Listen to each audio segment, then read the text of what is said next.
թիմակիցները հայտնվել են հետական կրիմինալ իրավիճակում։ Թիմակիցները չեն հայտնվել։ Ձեր Արզենի ձերբակալել էին, ձեր թիմակիցը չի։ Հիմա ազատ ենք։ Հրաժարական չի ներկայացնելու։ Ինչի՞ համար։ Օրինակ Որտեղ է մասնակցությունը։ ձեզ կրտուքի։ Իմ տվյալներով ինքը միջոցառման ժամանակ այդպես չի եղել։ Խնդրում եմ ձեր հարցերը ուղղեք իրավաբաններին, երեկ էլ ես էլ գործընկերներին բարձրաբան եմ տվել։ Օրինակ Այդքանով փառատոնի միջադեպ տեղի ունեցավ, երբ համայնքի ղեկավարը կապ չուներ ըստ էության տվյալ գործի հետ հրաժարականի դիմում ներկայացրեց։ Արզանի համայնքի ղեկավարը այնտեղ գտնվել է զուտ այդ ծես կրտուկը դադարեցնելու նպատակով։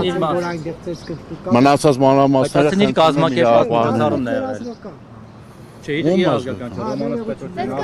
Ձեզ կրտուկը դադարեցնելու համար է այնտեղ գտնվել, բայց ձերբակալել է։ Ինչ կլինի։ Պարզաբանման համար ձերբակալել են, բաց են թողել մի քանի ժամ հետո։ Հիմա որ լրագրողների միջև միջադեպը կանխելու համար դուք գաք բաժանեք ձեզ ձերբակալեն, դա ո՞նց է։ Տեսեք, մանրամասները պարզաբանելու համար, գուցե եւ մի քանի ժամով ձերբակալելու համար որոշում կայացվի։ Ձերբակալումը ինչ որ տվյալ ունեն։ Ձերբակալումը Դե ասում եմ մնացած տվյալները պարզելու համար խնդրում եմ դիմեք իրավ։ Այո, խոսել եմ եւ նա հերքել է իր մասնակցությունը, այո։ Իր մասնակցությունը ինքը հերքել է։ Սկզբանը եղել է Ոչ, Ժորժ ջան։ Ինքը քեսից է իմացել, որ համայնքում նման իրադարձություն է կատարվում, գնացել է կանխելու։ Իսկ Ռոմանոս Պետրոսյանի քեռու տղան կարծեմ Վանյան, հա, երևի ինքն է։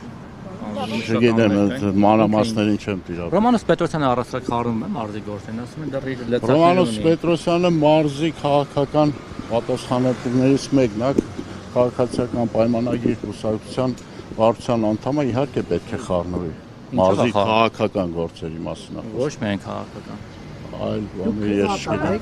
Այո։ Դուք կիսում եք Նիկոլ Փաշինյանի այս տեսակետը։ Այո։